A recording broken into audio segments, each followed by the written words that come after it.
ঘটনাটো হ'ল ১ নং জাৰাগুৰি পিজিআৰৰ মহম্মদ ছফিয়ত আলী শেখ, পিতা ছফৰ আলী শেখ।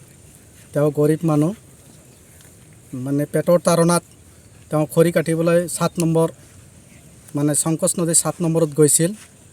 নদীত গৈছিল না জংঘলত গৈছিল? জংঘলতে গৈছিল, মানে নদীৰ চৰত কাঠ আনিবলৈ গৈছিল আৰু কি। চৰত মানে বন্যা হ'লে কিবা কিবি কাঠ পোৱা যায় নদীত, এই কাঠ আনিবলৈ গৈছিল।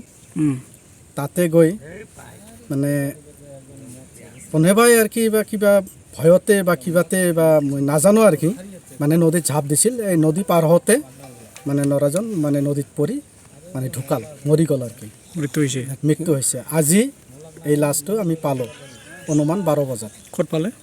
বৰখোপাত, এই বৰখোপা গাঁও হয় শংকচ নদী সন্ধানহীন হৈ আছে। আমাৰ 1 নং জাৰাগুৰি পিজিআৰ গাঁৱৰ পৰা 7জন ল'ৰাই গৈছিল কিবা খৰি আনিবলৈ। এইটো 7 নম্বৰ বুলি কয় আৰু। কেতিয়া গৈছিল? পিছত এই 12 তাৰিখত গৈছিল। তাতে গৈ কিবা এটা ভয়তে এই শংকচ নদীত মানে জাঁপ দিছিল।